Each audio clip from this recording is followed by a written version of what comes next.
It's the amazing Rico Brogna podcast with your host, Evan Roberts. And now the offseason begins. Welcome to Rico Brogna, episode number 590, as the New York Mets make a major trade with the Texas Rangers, trading Brandon Nimmo to Texas for Marcus Semien. My first reaction when I found out about this trade, I'll be honest with you, was disappointment. I was disappointed because whenever we talked about trading Brandon Nimmo, first of all, I didn't think they would because I didn't think he had a lot of value. I didn't think he'd bring you a lot back. And so when I read, first my text messages are all like the blue dots as I'm trying to bathe my son, my 5-year-old son, Spence, and I see Brandon Nimmo to Texas.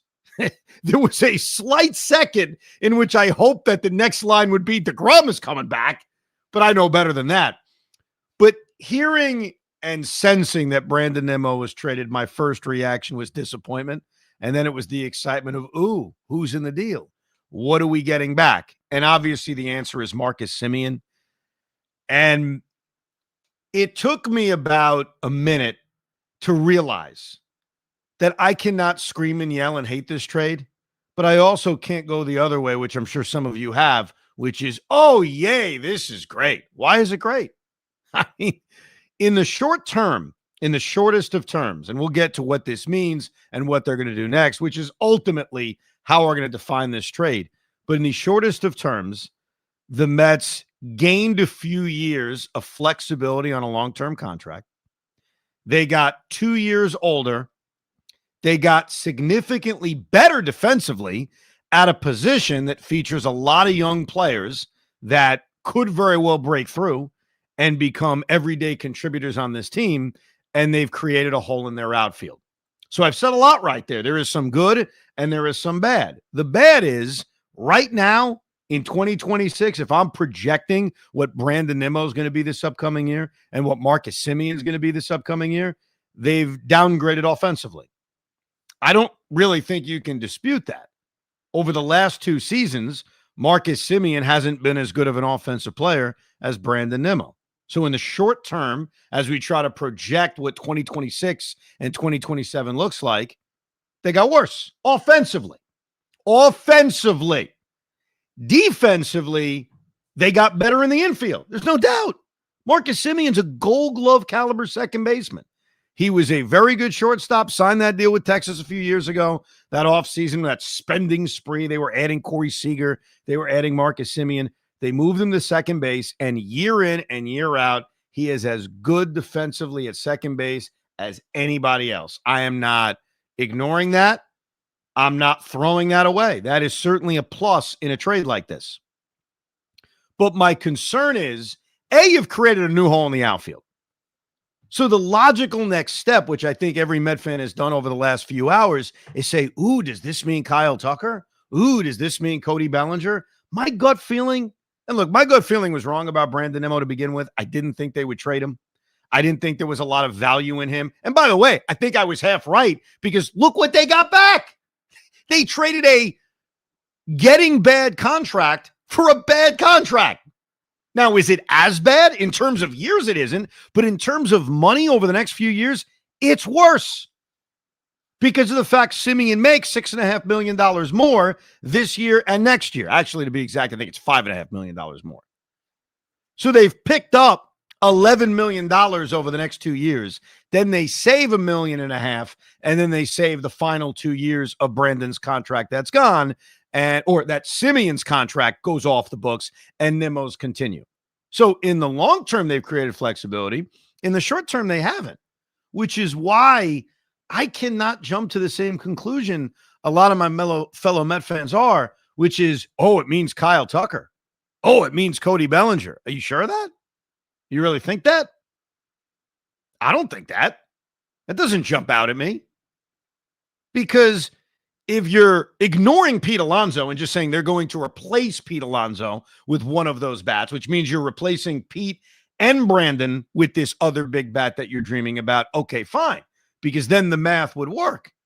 But if you're just assuming, oh, don't worry, they're going to keep Pete Alonso now, and they're going to take the money they're saving in 3 years on Brandon Nimmo, and they're going to invest it big in Kyle Tucker and Cody Bellinger.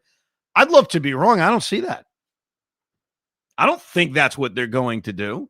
But this is a part of what makes reacting to a trade like this. And there's so many aspects of it, which we'll try to kind of comprehend over the next hour or so, however long this Rico lasts, because there's a million different aspects to it. But that's the most challenging part. Right now, David Stearns is going to play chess, or at least we hope he's playing chess, and hopefully it's not checkers. And there's a lot of pieces on the board. The first move that you make could lead to move 2, 3, 7, 9, and 12. And so we're going to sit here and predict it. I can't predict it. None of us can. If you want to be an optimistic Met fan, sure, you could say, this is great. This means we're getting Kyle Tucker. This means this means that. That's all fictitious. You have no idea what the hell it means. Just like if I want to be a negative fan, which I don't think I am right now, I'm just going to call it like it is with the two players and where they are right now and what holes this creates and what holes this fixes, because I think there is good and bad to this. But if you want to be the negative fan, you'll just assume that the next move can't make this make sense. Obviously, there is a long way to go in this offseason. So I spent the last few hours after this trade went down getting my kids to sleep, waiting for Pete Hoffman's plane to land from Giants-Lions. By the way, what a game that was. What a disgrace. Watching Nets-Raptors, and all the while digesting every aspect of this. And as I sit here talking to you right now with a few hours to digest, my honest stomach is telling me I have indigestion. I don't feel great. This isn't the end of the world because, yes, the next move David Stearns makes can be a great one and it can all make sense.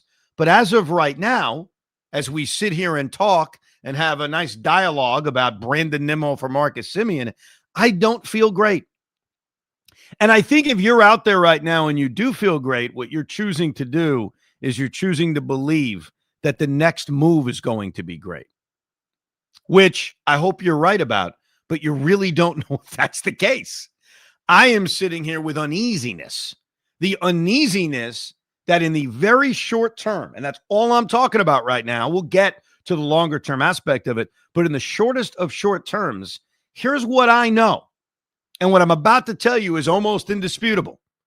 They have added to their payroll by bringing in Marcus Semien. That's number one. They've added $5.5 million to their current payroll. Brandon Nimmo was making 20.5. Marcus Semien was making 26. They've added $5.5 million to their payroll.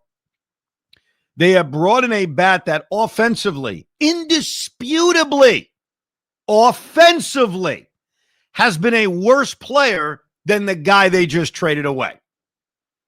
That's the truth. And we're talking about a guy who did that in his age 33 and 34 season. You are exchanging two players that are very durable. I give them both credit. They're both in their 30s, and they play. This past year was the first time Marcus Semien went on the injured list in God knows how long. And I wonder with that, I think it was a foot injury that he was dealing with, or bruise. I think it was a bruise that he was dealing with. I wonder how much of it was Texas at the time thinking, hey, we're out of it. Remember, they shut down Nate Eovaldi too. So I look at Semien's track record, and I see a guy very similar to Brandon in that they both play all the time. So that is a fair trade-off when it comes to posting, as the kids like to say. But you've added $5.5 million to your payroll. You have brought in a player that is not as good offensively. Now, defensively, you've upgraded. No doubt. I'm not going to argue that. They have absolutely upgraded at second base. But the other thing you've done, and this is where the chess pieces become so complicated, is you've added to a position that features 2 or 3 young players we could have argued deserved an opportunity to play that position. When we were looking at free agents or the trade market and we were figuring all the different possibilities, one of the possibilities was, hey, if you go sign a really good third baseman, Brett Beatty could play second base. He did that pretty well last year. One possibility was giving Luis Angel Acuna more of an opportunity. One possibility was giving Ronnie Mauricio consistent at-bats and more of an opportunity. One possibility was Jet Williams being up here and getting a great opportunity. You could throw that all out. Second base is Marcus Semien's. He's a Gold Glove caliber player, and the Mets are banking on the fact that the last 2 years offensively, well, don't worry about that. He'll get back to what he was in 2023, where he was tremendous. I mean, he drove in 100 runs at an 820 OPS. He was fantastic. He was wonderful. Was third in the MVP voting, which is kind of nuts. Had that kind of year with the Texas Rangers. Led the league in WAR. I mean, he was awesome 3 years ago. I can't deny that. And I think if he was 26 and he was coming off of 2 bad years, so now he was 28, I'd say, hey, maybe he can get back to that. I think when you're this old, not to say that 35 is old, but yes, in baseball it is, I have a tough time believing he's ever going to be that player. So you've taken a position that had the opportunity for young players to take, and you have now filled it with a 35-year-old player who's in decline.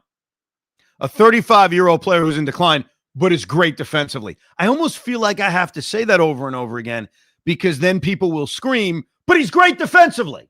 I know he's great defensively, and that's fantastic. And him and Lindor on paper, oh, chef's kiss. That's a great double play combination.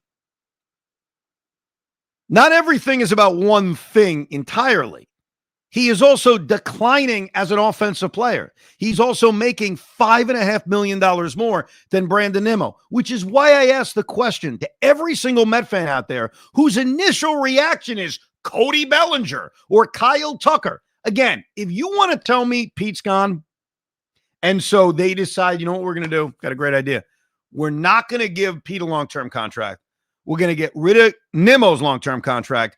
We're going to bring in a shorter contract than Nimmo's and then give one mega deal out. Fine. You can convince me of that.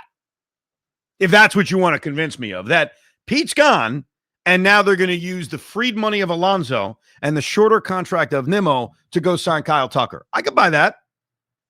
But is that really what you're thinking as a Met fan? Or are you thinking, oh, we need a left fielder now, we're going to go sign Kyle Tucker? They just added $5.5 million to their payroll this year and $5.5 million to their payroll next year. So while, yes, in year 4 of this mega contract that one may be envisioning they give to Kyle Tucker, or dare I say Cody Bellinger obviously not on the level of Tucker in terms of years, money, and not being as good, that's why they did it, so that in 2029, they're not bogged down with multiple long-term contracts. I have a tough time believing all that. So the what's next move, which plays a huge role in all of us deciding how we feel about the trade, I don't have the same optimism that some do, that the next move they're going to make is monstrous. Now, what do I think the next move will be? They obviously need to add an outfielder. I mean, I would be stunned if they don't.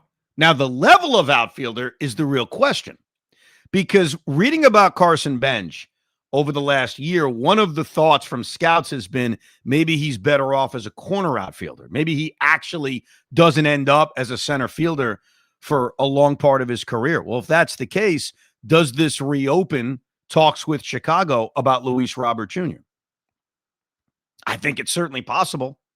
I'd almost, in a weird way, lean towards that's where this may be going. That instead of thinking about Kyle Tucker or Cody Bellinger, or in some cases, Fernando Tatis Jr., where I don't think San Diego's trading him personally, I think the more likely guy they're going to add via the trade market or free agency is actually Luis Robert Jr. Now, what do you think of that? There's an upside to Robert Jr. I'm a fan of his. And so what I think that could create is Robert Jr. is your center fielder. Obviously, Soto's in right. And now you've got Carson Bench competing for a left field job, possibly with Tyrone Taylor, who is still on this team. The Mets tendered him a contract. They actually agreed to a new deal with him, avoiding arbitration. That's where I think they're going. Now, as far as the emotional attachment to Brandon Nimmo, we'll get to the locker room stuff as well. And I'll read a lot of the instant emails that we received at the ricob@gmail.com. So really get a perspective from you guys as Met fans. And eventually we'll hear from Hoff, who is celebrating, which makes me sick, honestly. I love you, Pete. I don't need freaking celebrations, because Brandon Nimmo was a good Met. He was a very good Met. And I'm not crying that he isn't a career Met. I am trying to distance myself from just pure emotion. I think everything I've said in the first 15 minutes of the Rico, whether you agree or not, has been strictly about baseball, strictly about salaries, and has nothing to do with the emotions of Brandon Nimmo. But let's get into that right now. It would be nice to have a laundry list of career Mets. We don't have a lot of it. We have David Wright, and unfortunately, his career ended early. We all know about the history of this franchise, no matter how old you are. Guys like Tom Seaver not finishing his career with this team. We do have Ed Kranepool, certainly, but there isn't a laundry list of guys that play their entire career with the New York Mets. I'd love for that to be the case. That is a small, I admit, small part of the disappointment. A small part of the disappointment, and it's small. I'm making that clear. It's probably 10% of the uneasiness I have as we do this, Rico, is the fact that Brandon Nimmo was the longest tenured Met.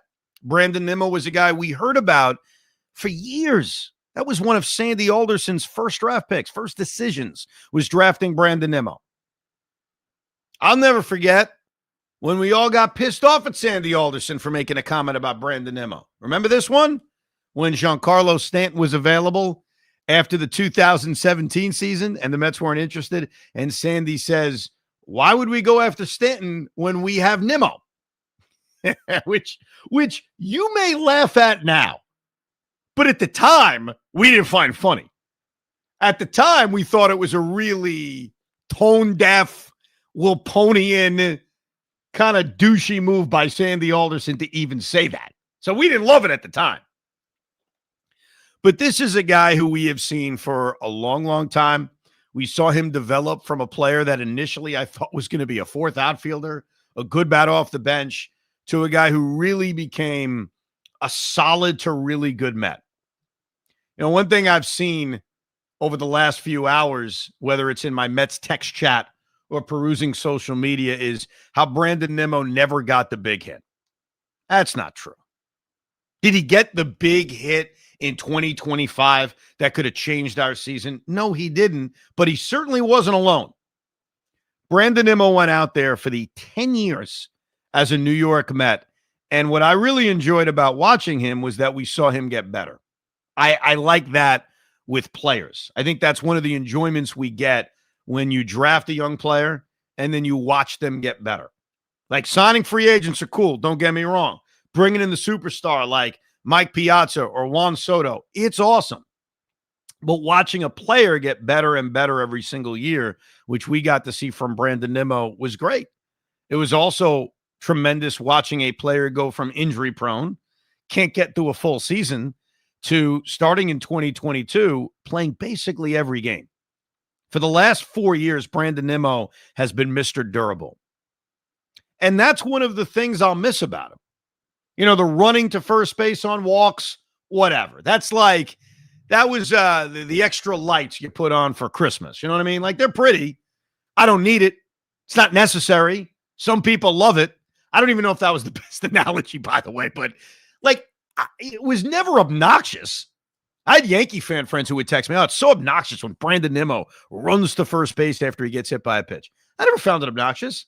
I just found it to be Nimmo. That's who he is. But what I loved about Brandon Nimmo, and not as much this year, by the way, but earlier in his career, or let's say 3 years ago, was the relentless at-bats, the ability to work a walk. I thought when Brandon Nimmo was at his best, I would say probably about 3 years ago, his ability to put together a long, long at-bat in the first inning of a game back when he was a leadoff hitter could not only change the first inning of a game, but change an entire game because of the era we live in with pitch counts. And I'm not sure why, but this past year, maybe it's where he was batting in the batting order. Maybe that had something to do with it. Maybe trying to hit more home runs. He did hit a career high 25 home runs, though that number's been steady the last 3 years. He didn't walk nearly as much. And that attribute that Nimmo had, that relentless at-bat, drawing a ton of walks, 70, 75 walks a year, an on-base percentage of 360. Earlier in his career, his on-base percentage would be at 400. Kind of went away this year. It was the lowest on-base percentage of his career. Can't really explain why. We'll see if that trend continues in Texas. But Brandon Nimmo was a damn good Met. He was. And I can promise you this, at some point during this endless offseason, we will have a Rico Brogna Brandon Nimmo tribute edition in which we'll count down our favorite moments, even though Hoff's going to want his favorite moment to be that day in mid-November when they dumped him to Texas for Marcus Semien. But I admit the sentimentality that maybe I just talked about over the last 5 minutes, it's a small part of the uneasiness I have. Small part. The uneasiness I have is replacing him and what happens next. Now, we could try to figure out the signs of this. I told you my gut feeling says they're going to add an outfielder, and it's probably going to be more likely Luis Robert Jr. than it is Cody Bellinger, or it is Kyle Tucker, or it's trading for Fernando Tatis Jr., or whatever other fantasy Met fans want to come up with. I think Robert Jr. is the likeliest of targets. But the other aspect of this is, what do they do with all their young infielders? I mentioned earlier that I looked at second base, and I said this a few Ricos ago when I was looking at the offseason, telling you what I would do and going through all the different names, the possibilities. To me, I wanted to keep Pete Alonso, and I wanted to add Cody Bellinger to make Pete DH sometimes, Brandon DH sometimes. I understood the decline in his defense. I wasn't ignoring it. I was saying instead of getting rid of him, have him DH more. I don't think Pete Alonso needs to DH 160 times. I don't think Brandon Nimmo needs to DH 160 times. And if you had a guy like Bellinger who can play that position left field and play first base at a high level, you can improve your defense without subtracting those players away. And I viewed second base because we all just came to the conclusion Jeff McNeil's going to be traded, and we should watch the Mets trade Jeff McNeil. I don't think anybody's against that. Obviously, you want to get the best return possible. I don't know what that return will be. It doesn't feel like it's going to be much.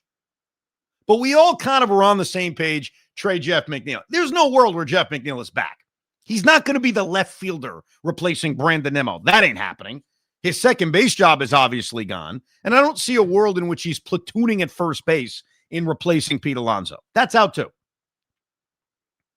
So what do you do with all the guys that could play second base? Think about that for a second. So in Brett Beatty's case, no big deal. He's still the third baseman as of now in this world we live in mid-November. God knows what's next. Clearly, David Stearns is not afraid to make a big move and shake this thing up. So Brett Beatty is your third baseman for now. Where does Ronnie Mauricio fit? Where does Jet Williams fit? Is Luis Angel Acuna just a super utility player?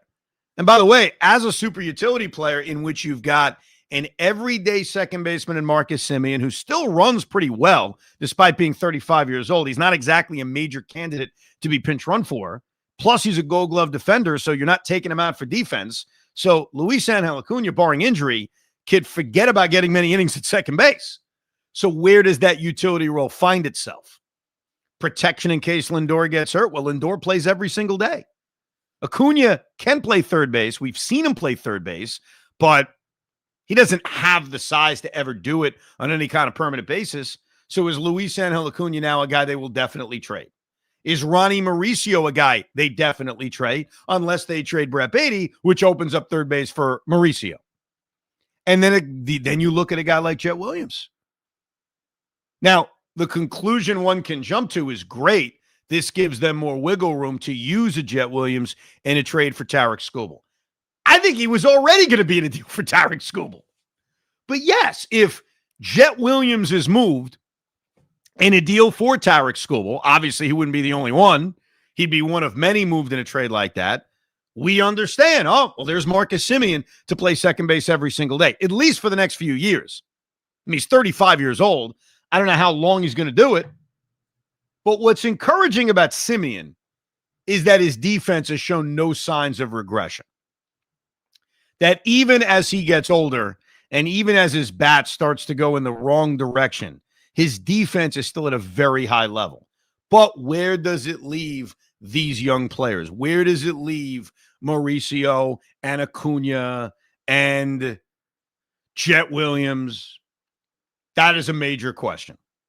And I don't love it because David Stearns, I try to listen to what David says. He talked about run prevention until he was blue in the face, but he also talked about leaving spots open for young players to take advantage and take that job. Well, right now the outfield's wide open, and maybe that means Jet Williams is going to play a hell of a lot more outfield. We haven't seen Ronnie Mauricio play the outfield in the minor leagues in a couple of years. We saw a little bit of Luis Angel Acuna in center field, so that could be where those guys end up. But they have now blocked second base for the next 3 years. In all likelihood, at least the next 2 years. So that's the other aspect I don't love about it. You know, Brandon Nimmo was a player that even as he regressed defensively, you saw DH as an open possibility. As I just explained in that whole idea around Cody Bellinger. That's not really something you want to explore with Marcus Semien because his greatest plus right now, unless you think he's going to get back to his offensive success of 2023, his greatest plus is his defense. As far as the core is concerned, let me take a sip of water. Marco Rubio State of the Union style for those that remember. I guess I should explain that. Marco Rubio is doing the response to the State of the Union back when President Obama was president, and he needed to take a sip of water. Which I understand. I mean, I've been talking for 26 minutes. I need a sip of water. And so Marco, instead of just, calmly taking a sip of water or even explaining I have to take a sip of water, very awkwardly kept his eyes on the camera and grabbed the water and tried to drink it. So that was my reference. Anyhow, breaking up the core. That is something I've heard a lot about over the last few years. One of our loyal listeners to the Rico, Dan, has written that in many, many times. And we're about to hear from Dan, as well as many of the other Ricoers out there, courtesy of our open mailbag, the ricob@gmail.com. But I never felt the urgency that Dan and others had that they had to break up the core, that the core is an issue. Now, clearly, Brandon Nimmo is not a problem in the locker room. He's a pro. You've never heard a bad word about him. Marcus Semien is also a pro. Different kind of pro, I guess. Different kind of personality. But Marcus Semien also has a sterling reputation, specifically as a hard worker, which is great to hear because we can never forget what Tommy Pham said 2 years ago when he called it the least hardworking locker room he'd ever been a part of. So adding a guy like Semien from a locker room presence, a world champion, a guy who's gotten MVP votes, a professional, there's no negative to that. And I would almost look at the locker room change of Nimmo to Semien as there's no negative to it. It's different. It's fine. It's not something to be concerned about, obviously, since Semien has a great reputation. But I also never viewed this, and I think I've been pretty consistent over the last few years when talking about Met failures or Met issues. I never thought it was something that needed to be shooken up. I think baseball sometimes is very simple. You need to perform. You need to play your best. You need to pitch well enough. You need to defend well enough. The Mets clearly, in having the season they had baseball reasons for their failure. Their pitching was abysmal in the second half of the season. Their starting pitching could never get through 5 innings. Their defense sucked for the last month and a half of the season. And really, for the most part, they underachieved offensively. And I've never believed that their underachievement offensively had anything to do with the core or the locker room. Guys need to play better. So when I looked at this offseason and figured, what do they have to do to get better? It was simply get better players. Make smart moves. Improve the roster. Improve yourself defensively. Add more guys that put bat on ball. All the different baseball reasons one could come up with. And we're not all universal in what we prioritized, besides pitching. I think we all understood that was, as much as the offense pissed me off, and I talked about it all the time, I get that it's tough to win when your team ERA is 5.5 through the month of August, which I think it was. I don't have the numbers in front of me, but I did break it down throughout the season, how bad it was month to month to month to month. I never thought they had to break up the core. And you're hearing that a lot. You heard it from Dan. I know my man Salas said it a lot. Like, I just never agreed with that. I never thought it was necessary. So from a baseball perspective, I want better players. I want guys that fit better. I want to win a championship. I put that above loyalty to a player that's been on the team for 10 years. I do, which is why I've said it about Pete Alonso. If you think the Mets get better and they can win a championship and Pete isn't here, I'd sign for it. I mean, what are we talking about? I think most of us would sign for that. I just differ on what makes the Mets better. So I ask you this question before I read the emails. I think it's a simple question, but it's a complicated question. Are the New York Mets today, after trading Brandon Nimmo for Marcus Semien, are they closer to winning a world championship? Are they a better team? The answer is not yes. It's not. They're not better by making this trade. If you want to assume the next move, and you're going to assume, well, then they're going to do that. Well, then sure. We could play fantasy baseball all day. But they've downgraded themselves offensively. They've added to their payroll, in which, remember, because we heard this. When breaking down Jose Quintana in March of last year, what was one of the reasons why they wouldn't sign him? At least the talk about why they wouldn't sign him. Well, the luxury tax. They're paying the Cohen tax.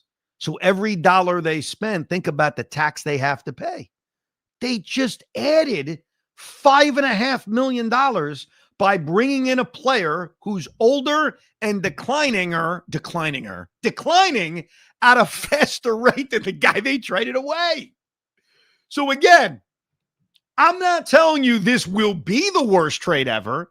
I'm just saying in the moment, as we try to put the pieces together, the next move may make it all make sense, right? And I think that's what a lot of people are trying to get to the conclusion of. Well, but now they're going to go sign Kyle Tucker. Evan, would you rather have Kyle Tucker and Marcus Semien or Brandon Nimmo? Well, no shit, obviously. But you're assuming that's the next move. Now let's read some of your emails. There's a lot of them.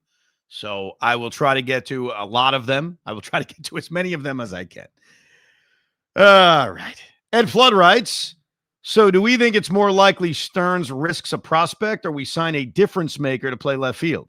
Because if it's a prospect, while they may succeed, you never know. And that makes it seem likely they aren't going all in this year, which is kind of unacceptable. Lance writes, I get moving on from Nimmo. I get trading him for the main purpose of opening up left field. But why are we taking back a 35-year-old second baseman whose offensive numbers are dropping like a rock, who's making more than Brandon Nimmo, when we have Acuna, Jet Williams, and Brett Beatty? Hopefully, if he's really bad, they'll just DFA him. But if he keeps declining offensively, it makes no sense. You can have defense and speed and no hitting from Acuna. That is one of my concerns. They're not going to DFA him, though. That's for damn sure. All right. Casey Manning wrote a couple of emails because he was very upset. His first one is, I'll keep this short. Guys, this is a disgrace. What the hell is David Stearns doing? Marcus Semien. That's what you get back for a lifelong productive Met? I've had it. This guy sucks. Stop defending him. Stearns is a curse on the franchise. Shame on him. Casey then wrote an email 3 hours later. All right. I like that. I like seeing the emotion into calmness. Casey writes, okay, I've calmed down from the initial shock of this deal. For the record, I still absolutely despise it. All I've heard from everyone on Twitter and Sports Talk is that this opens the door for more moves and it breaks up this rotten core. I can't tell you how sick and tired I am of hearing about the core. Ev, you've said it best when you said, I don't like change for change's sake. I couldn't agree more. This feels desperate. I also don't agree that now we can do more with him gone. Why? Why can't these miraculous moves be made with him on the roster? People actually think they're going after Kyle Tucker? Not happening. Not to mention, you want to talk about a contract that won't be worth it? Good grief. You want Cody Bellinger and Pete Alonso? Okay, fine. Nimmo doesn't have to leave to make that happen. And back to the original move. Marcus Semien just had the worst year of his career, and he's 35 freaking years old. This is such a contradiction. But hey, He plays great defense. Can't really hit much anymore, but boy, oh boy, that glove, whoopity-doo. This is Stearns' world, and we're just living in it. Billy writes, Evan, you were extremely confident the Mets weren't trading Brandon Nimmo, but it had to be done. That contract was a disaster. It was going to age horribly, and on top of that, the Nimmo, McNeil, Alonso core simply had to be broken up. I'm thrilled. Trade McNeil and bring back Alonso, and now we're cooking. Get a veteran core of Alonso, Lindor, Soto, and whatever other big bat gets added. I think they go very hard after Cody Bellinger now. Think about what a huge upgrade Bellinger or Tucker and Semien is over Nimmo and McNeil offensively and defensively. You weren't winning with those two. Can't wait for the rest of the offseason. Let Stearns cook. Anything is possible. I was extremely confident they weren't going to trade Brandon Nimmo. I was wrong. I'll quickly retell you why I thought that incorrectly. I looked at Brandon Nimmo's contract and age and figured he doesn't have a lot of value. And they weren't going to get a return that would make it worth it. I wondered aloud, I guess it would have to be for another bad contract. That would be the only way you do it other than paying off a significant portion of his contract. And why would you want to pay off a significant portion of his contract when you could just pay him the contract and let a top 8 left fielder in baseball be a top 8 left fielder in baseball? So where I was wrong was A, they took back a bad contract in Marcus Semien, but in their eyes, they think that contract, A, is not as bad because it has 2 less years, and B, fits a need that they wanted to address, which is improving their defense. Now, I wanted to improve them at defense. I didn't necessarily want to do it at second base. We had talked in the free agent deep dive about guys like Bo Bichette, and I was like, yeah, Bo's a tremendous player. I don't think he fits. I just don't think he fits. I think the Mets have a lot of good young internal options on guys that could play second base.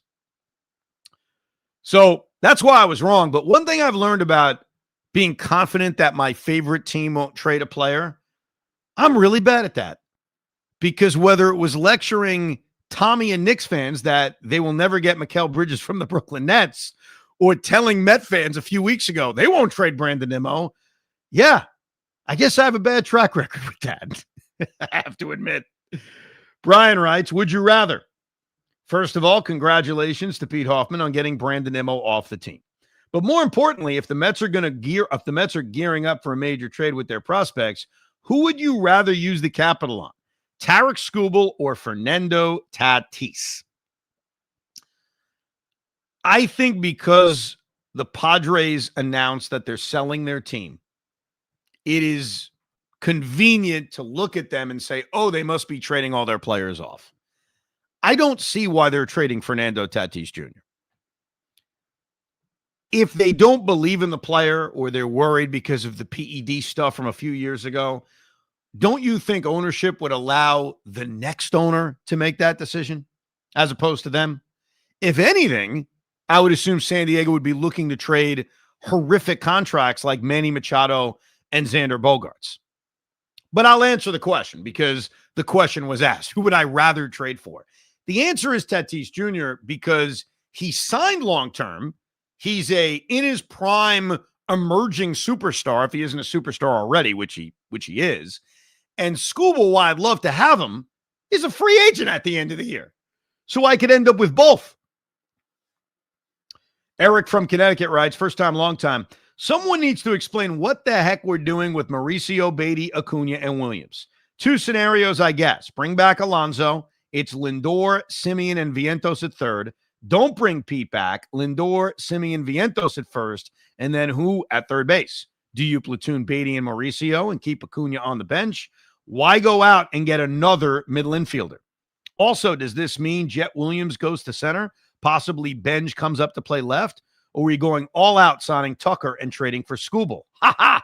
So many possible outcomes with this trade, but I will miss Brandon Nimmo. There is a lot of possibilities with this trade, which is why today's Rico, along with everyone else who has done a video or podcast or tweeted or texted their friends we all may have our opinions, good or bad, age horribly. Because the next move, really the next moves, will help determine if we really like this or not. I like to use card subject to change. Well, the card is subject to change because depending on what happens next could really formulate if you like this or don't like this. In this moment, in the hours after we all learned about Brandon Nimmo for Marcus Semien, I have a weird indigestion feeling. I am not losing my mind the way I did when they let Jacob deGrom go, or the way I will when Edwin Diaz is gone, if Edwin Diaz is gone, or I'm trying to think of all the other moves. Oh, Mikal Bridges. I lost my mind that night. And by the way, it took me a few days to just say, yeah, they had to do it. They were going nowhere. Get a bunch of draft picks. Why not? So I think like with any trade, card is subject to change. But I think until I and you and all of us see the next move, I sit here with this kind of feeling. Michael writes, Evan and Pete, I look forward to your in-depth analysis on the pros and cons of this trade. But one thing that really stood out to me is that Brandon Nimmo waived his no-trade clause. At this stage in his career, you would have to think that someone like Nimmo would only waive his no-trade clause to go to a team that would give him a better chance of winning. Say what you want about the importance of clubhouse chemistry and the lack thereof, but I think it's telling that Nimmo would willingly accept this trade. To me, this is a sign that at the very least, Nimmo was not exactly optimistic about the Mets' chances with this group of players in the clubhouse. As far as the baseball impact of the trades, I just hope that the Mets have a plan for replacing and improving on Nimmo's offense. Bellinger, Tucker, I'll hang up and listen. I look at him waiving his no-trade clause a couple of different ways. I think that let's all try to put ourselves in his shoes. I know it's weird because we all have jobs that are not exactly the same, where we can be traded, bought, and sold at a moment's notice. But if you have a job you love, I guess I'll use myself as an example. I have a job that I love, WFAN. And let's say they were able to trade talk show hosts, and I had a no-trade clause. And they were trading me to, Chicago Sports Talk Radio. Good city. Nothing against Chicago. I think my gut reaction would be like, go F yourself. I have a no trade clause. I've got nowhere to go. But as I sat down to think about it, wouldn't I say to my wife and wouldn't I say to my kids, they don't want me anymore. So as much as I love them and I love being here, why am I going to go work in a place in which they just told me by asking me to waive my no trade clause, we don't want you anymore? And if I think about that for a while, there's a damn good chance I'd say, you know what, screw it. I accept. I'm going to go to Chicago. They want me. These guys don't. So that's just from a human level. In terms of why would he waive the no-trade clause? Does it mean he thinks the Met future is bad? I don't think it necessarily means that. Now, is it possible that Brandon Nimmo's like, yeah, I'm done? Of course. But I'm giving you the speculation on if he's happy and he loves it here, why would you waive a no-trade clause? Number two, Brandon Nimmo calls up his friend Jacob deGrom. And that, by the way, is true. I forget if it was Mike Puma reporting that or if it was Salmon reporting that. I forget who. I apologize. I think it was Puma. That Nimmo, thinking about this, called Jacob deGrom. And Jacob deGrom tells him, hey, Brandon, I don't know if you're aware, no state income tax. And Brandon's like, oh, let me get my calculator out. How much money is that going to save me? And he does the math on it and says, what am I doing? Why would I possibly not go there? And then, by the way, Jacob deGrom, who, for all intents and purposes, loves that area, loves the organization, but probably loves the area, probably built himself like this mansion, like this ranch in Texas. And deGrom's like, oh, yeah, I got 5,000 acres in Texas. The weather's really nice. Yeah, we love it here. Me and the wife and the kids, big happy family. And then all of a sudden, the wife's FaceTime. And they're talking about the living arrangements. And Brandon's like, damn, sounds good. I'm out. So I don't think it needs to be as complicated or as, crazy as, boy, he hates it here. He couldn't wait to leave. I think sometimes the answer could just be, yeah, they don't want me anymore. I just FaceTimed and I see how beautiful things are. Ladies and gentlemen, the happiest man in America, Pete Hoffman. Pete, go rip Brandon Nimmo to shreds while we all laugh. I just want to say something for all the people that say that I hate Brandon Nimmo. I don't hate Brandon Nimmo. I've actually complimented him saying that he's the type of player that I always used to love. I used to love Hunter Pence. He's the left-handed version of Hunter Pence. But in this situation, I am much happier when he's not around. And that's because of a few factors. You've touched on many of them. First of all, the fact is his contract was always like a cog, like, hey, we can't do this because we have Brandon Nimmo playing left field for us. Like, he kind of always felt like he was stunting some sort of like move. The fact that they were able to offload him opens up left field, whether it's to a young kid, whether it's to a Robert, like you're saying. I honestly keep on hearing Kyle Tucker and Cody Bellinger. I don't think that's happening either. I really don't. Now, one thing is that I won't miss is he's got the slow starts now in early April because I feel like his body is just worn down. His knee issue is a real deal. His plantar fasciitis is a real issue. His defensive skills are not elite in left field, which is a problem. It's been a problem for a while now. And with this move, you're bringing in Marcus Semien. I'm not sitting here and telling you that I'm ecstatic about Marcus Semien, but what did everyone complain about last year? The vibes and second base and blah, blah, blah, blah, blah. And they all wanted Jose Iglesias back. Now, I'm not telling you that Marcus Semien is going to bring those vibes with him, but second base-wise, defensive-wise, he is better than Iglesias, and he has more upside offensively. Jose Iglesias is basically a singles hitter, a little bit more average at times when he was playing for the Mets, but he's never been special offensively. Is your way of defending Marcus Semien by comparing him to Jose Iglesias? Hey, everybody wanted him back. Everyone's like, "Oh, you screwed up by not bringing him back." Not everyone did, and those that did want him back was more in a utility role. Marcus Semien's the everyday second baseman, and over the last 2 years, he's abysmal offensively. Yes. Now, I hope that could change. Like, he could have a renaissance year at age 35. But offensively, the Mets got worse by making this trade. They got better defensively. I'll give you that. And they've given themselves more flexibility in 2028 and 2029. Okay, those are all true.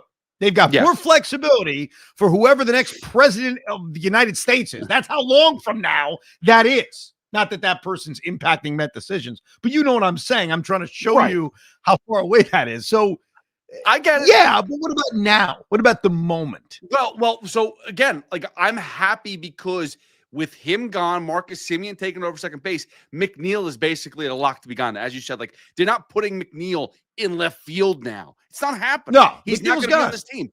Right. So I've never been opposed to getting rid of the core. I never even knew what the core really was anymore, who we were really talking about. I thought Pete Alonso was part of the core. I don't think he's coming back either. And that's the sad state, is that I don't really know what David Stearns is doing. You're probably more on the money with Luis Robert. But here's the thing that I do love. There are no excuses. If David Stearns drops the ball again this offseason, it's on him. It's not on, well, we have Nimmo in left field. No, we have this person here. It's becoming his team. I mean, there's no question about that. I mean, he inherited a roster. He inherited a lot of guys, and we're now starting to see it become David Stearns' team. This is a very bold move. And it's also a move, and I guess this is the exciting part, even if we don't think it's Kyle Tucker or Cody Bellinger. This move tells you a lot more is coming.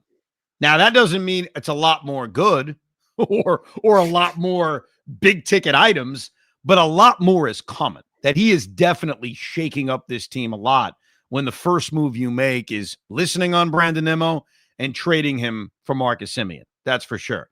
By the way, I received a DM, and I actually didn't see it while I was away over the weekend because I tried to not check my DMs or text messages. I would always make sure there wasn't a blockbuster move because if there was, we could, if this happened the day earlier, we would have done the Brandon Nimmo Rico live from Living with the Land at Epcot Center. For those that are not aware, I made a day trip to Disney that my kids aren't supposed to know about. So shh. But Kendrick from Suffern, who is a loyal listener to not only the Rico Brogna, but the show I do in the afternoons, Evan and Tiki, I looked back. He DM'd me yesterday. And by yesterday, I mean Saturday morning, early morning, saying Brandon Nimmo from Marcus Semien. And I wish I saw this 2 days ago, but yeah. So Kendrick, I give you credit because he did, even if no one believes him, tweet this out days ago. And for that, I'll read his email that he wrote about this trade, get his opinion on it. Kendrick writes, no disrespect to Jeff Passan, but this deal was broken yesterday by yours truly, which is true. I mean, you can check this. I'll give you his Twitter account for anyone who wants to fact check him. It's at JN Mets. But yes, he did definitely send me that email. I don't know if he was making it up or he's got real info, but good for you, Kendrick. I will say this. Do not underestimate the power of Mr. Boris. The 20+ million freed up in this deal just got Mr. Alonso that 5th year. It also created a bidding war for Cody Bellinger between the New York teams. This is why Mr. Boris gets paid the big bucks by Bombers before becoming bells of the ball. This guy knows what he's doing. See, here's what's interesting, Kendrick. We talk about, and I've spent a lot of time over this, Rico, explaining we don't know what's next. And what happens next will help determine our view on this trade. We can only give you our views in the moment. If this does turn into Alonso getting that extra year that maybe they weren't willing to give, and Pete remains a Met, ask me, Evan, are you okay with it? The answer is yes. If that's what needed to be done to keep Pete Alonso, who I think is more valuable to this team than Brandon Nimmo, it's not about career Mets. Look, Brandon's been here longer than Pete has. God knows, longest tenured Met until this trade was made. It comes down to who impacts winning more. And I think especially over the last few years, it's Pete Alonso. Anyhow, more from Kendrick. Prediction. Look out for Jeff McNeil and Kodai Senga to the San Francisco Giants for Robbie Ray.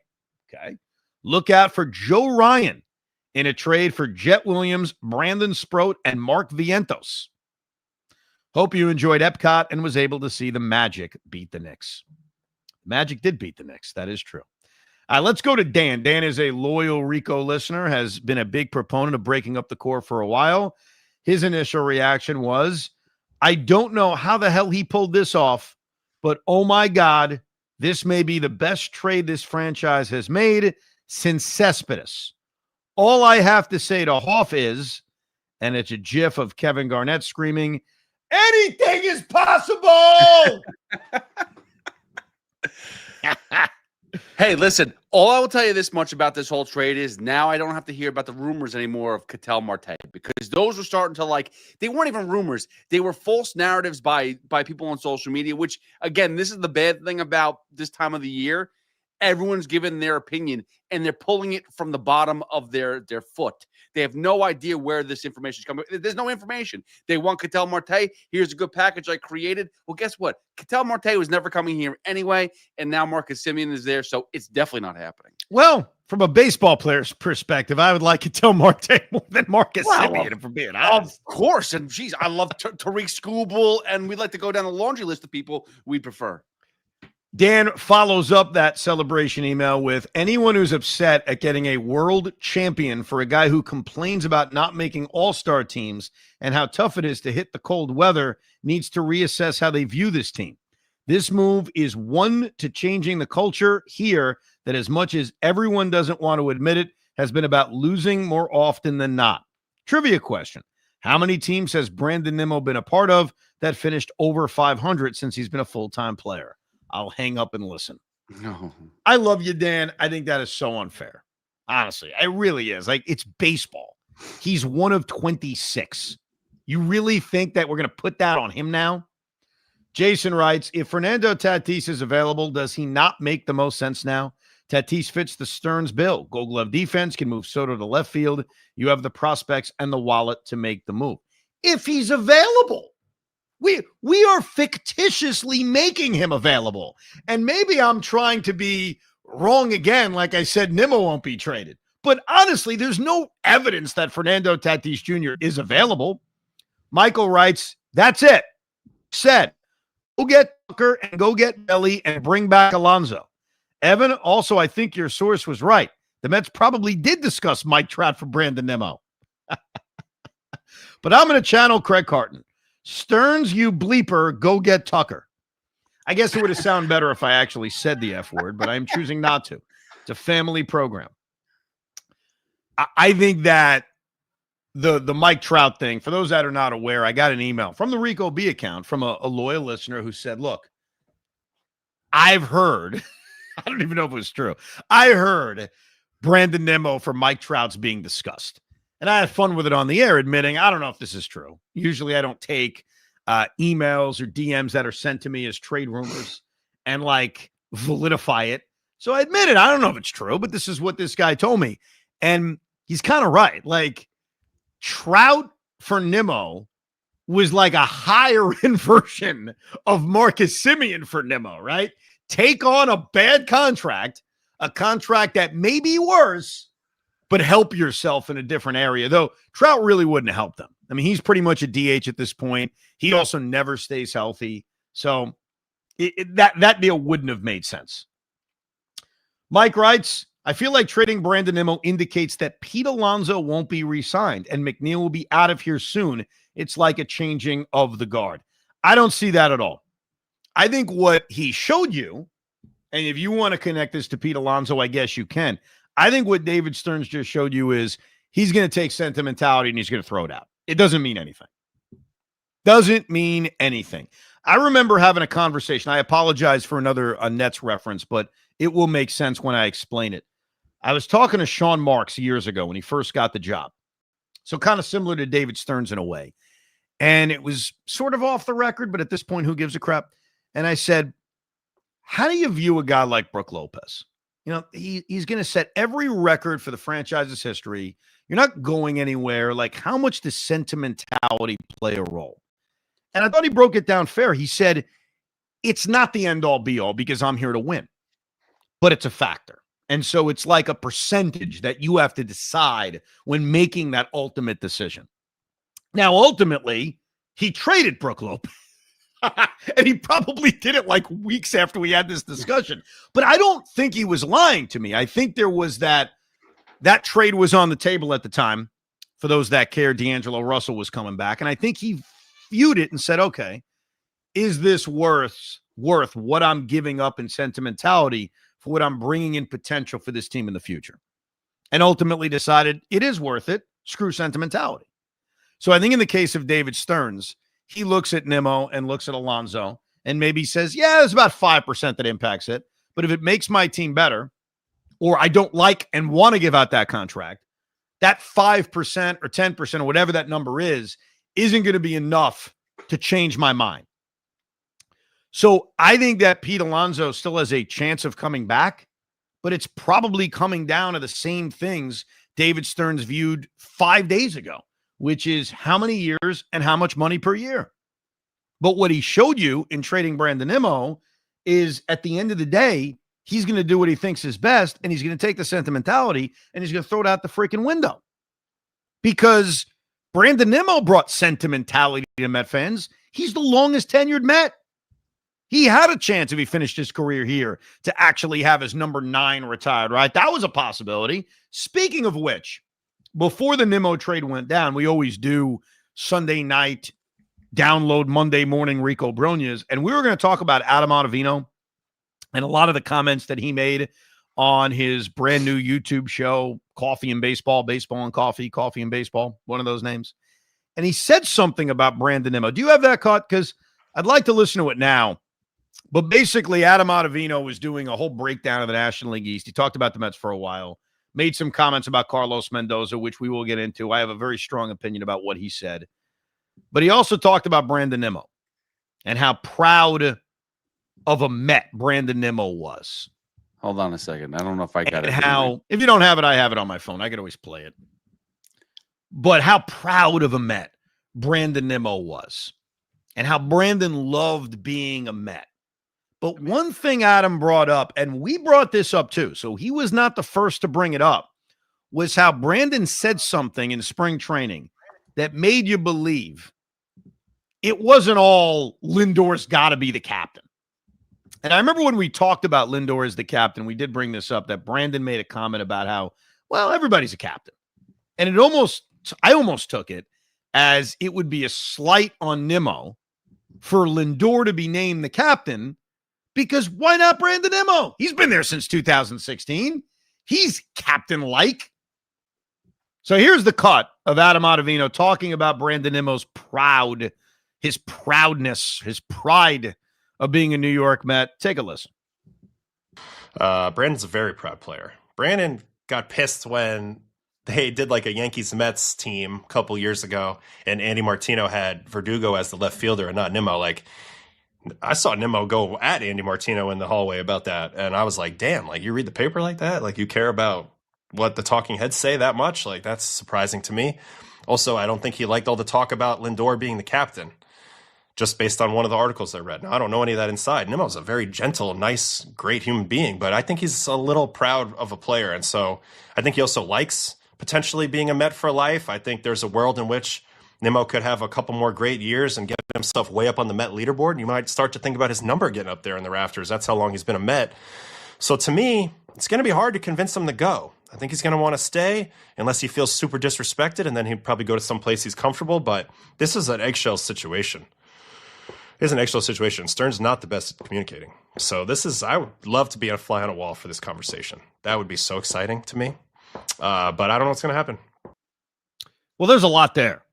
First of all, him getting pissed off at a Andy Martino Mets-Yankees all-star team is kind of funny. But Tiki said this on the air. We talked about it briefly on Friday, and he said the context of that or the tone of it matters. Nimmo could have went up to him and been like, man, Alex Verdugo, what are we doing? Or it could have been like, dude, I'm going to F you up. Alex Verdugo over me. So tone absolutely matters. But what he said about the leadership and the captain stuff, I remember I had the same impression. And I don't think that's Ottavino talking as if he knows. I think he tried to admit that was just speculation based on the way that article was written. And then he talks about Nimmo being a proud man. And it goes back to a little bit earlier when someone asked about why he would waive his no trade clause. If you're that proud and you look at yourself as a top Met, as a guy who could have his number retired, having the GM, team president, or the owner, whoever made that phone call, and say, hey, would you waive your no trade clause? That could be the moment where you say, wow, they don't want me. So if they don't want me, why should I want to stay? So that's certainly possible. Now that we're listening to Adam Ottavino, I do want to address the Carlos Mendoza stuff. So he went in on Carlos by talking about all the injuries that the Mets have had. The Mets have had a lot of injuries. There's a lot of guys who need Tommy John surgery. I could read off the whole list, but it would take a while. So they do, no question, have a lot of injuries that they've dealt with from this past season. In fact, I think they were the team that had the most guys go down and need Tommy John surgery from the entire 2025 season, if that's even a stat you want to take a look at. But I wanted to listen before I reacted to it, and we all reacted to it, to his entire show, which I did. And I thought it was actually entertaining. Talked about every team in the National League East. I just think context matters.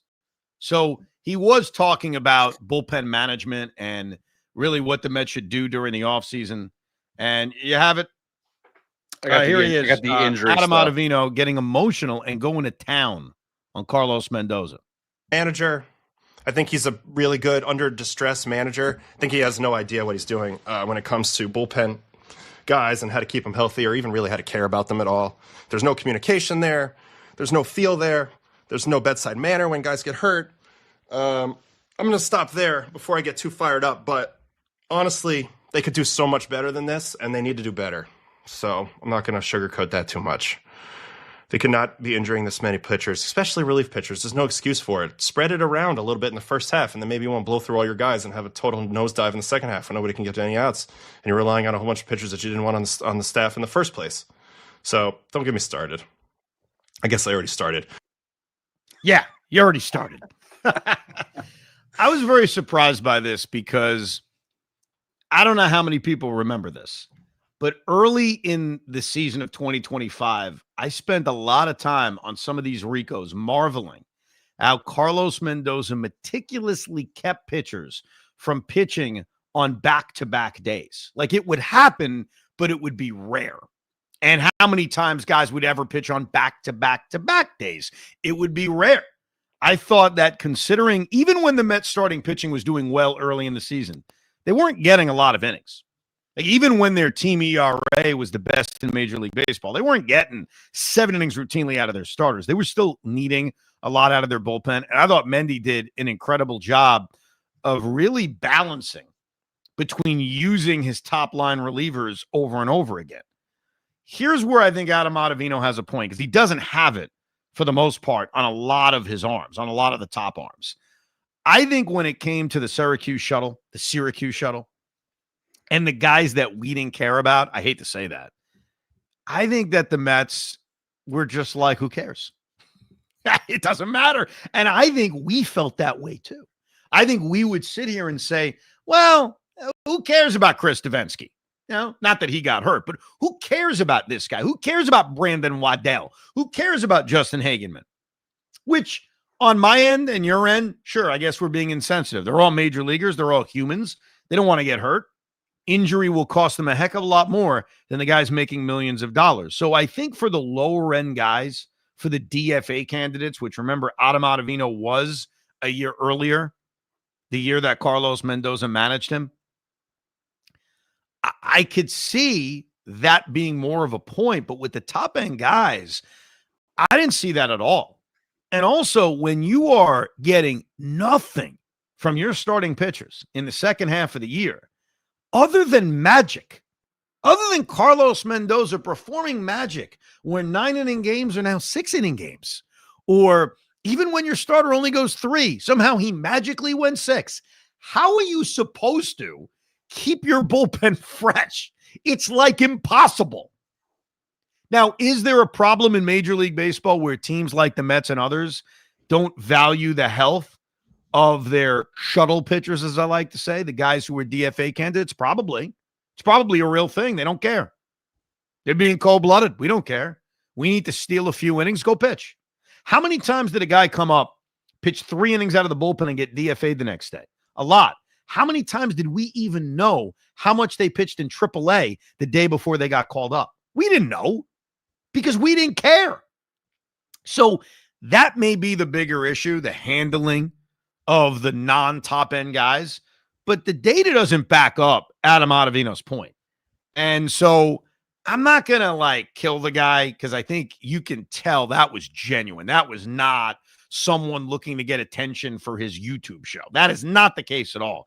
There's no element of that. That's just a guy who, in the midst of talking about the Mets, thought about himself and guys he knows. But I give him one thing that is true. There is one guy who needed Tommy John surgery, and we called it out in the moment that it happened and said, this looks bad. And that was Drew Smith.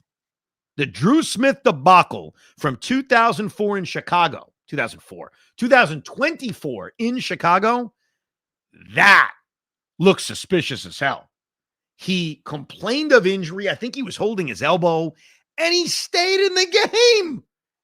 It was ridiculous. That was the Edwin Diaz sticky stuff game, if memory serves correct. That's the one where I would circle and say that's a bad look. But you know what? If Drew Smith hated it so much, why did he re-sign with the Mets a few months later and then get non-tendered? So he's not even there anymore. But yeah, the Drew Smith one jumped out at me. Other than that, I kind of kindly disagree with Ottavino in terms of the grand scale of the Met bullpen and how it was used.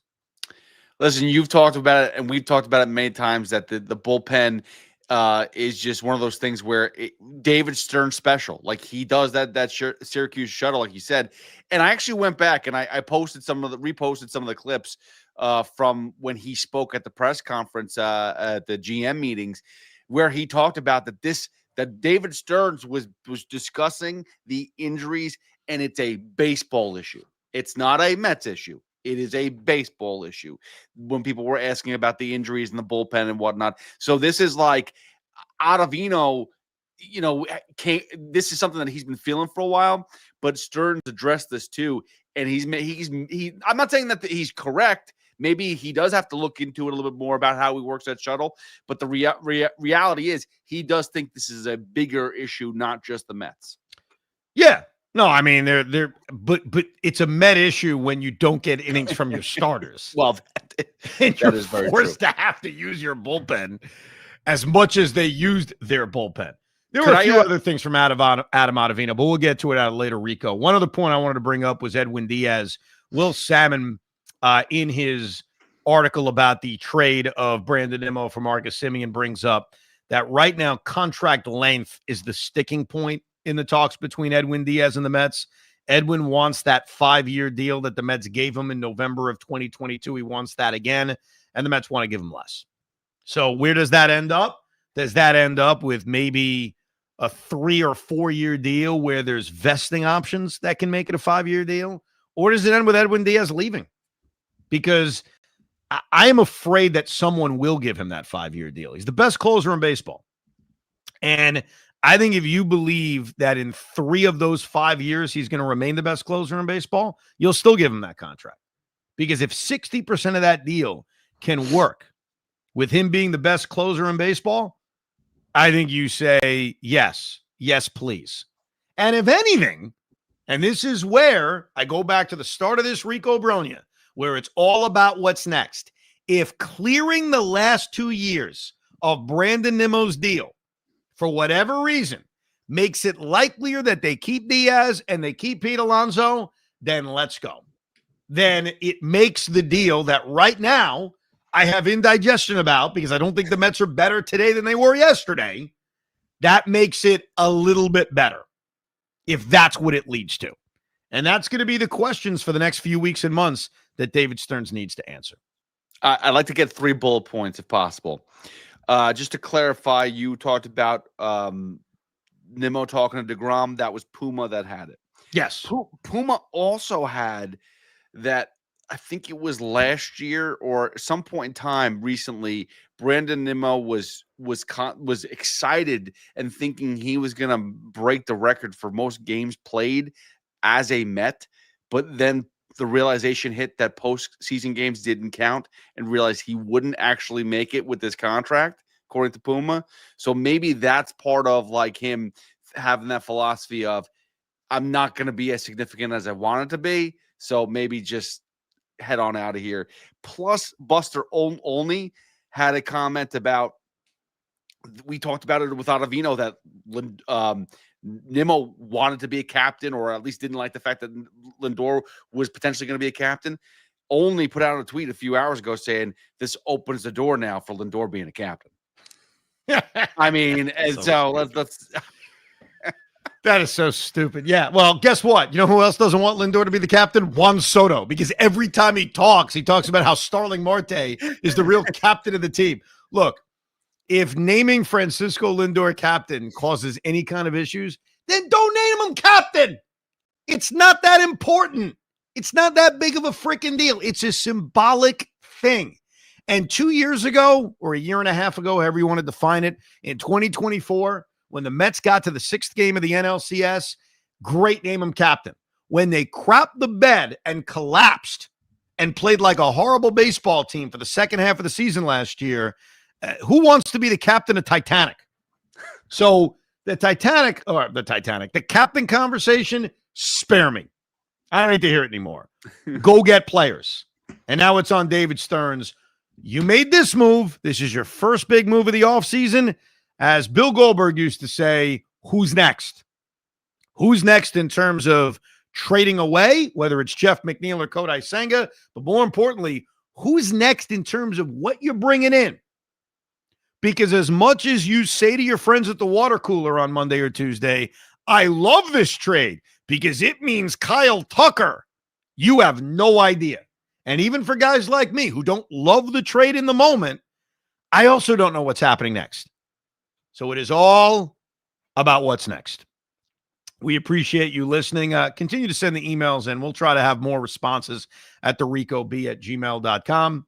And a lot more Ricos coming up this week. We will start to kind of delve into the trade market which now takes a new turn considering the Mets could use another outfielder.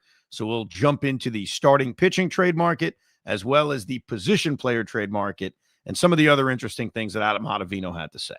We appreciate you listening and downloading another edition, the Brandon Nimmo is gone and not coming back edition of Rico Brogna. We hope you enjoyed this episode of the Rico Brogna podcast. It's amazing, isn't it? Make sure you download it now to keep it on you at all times.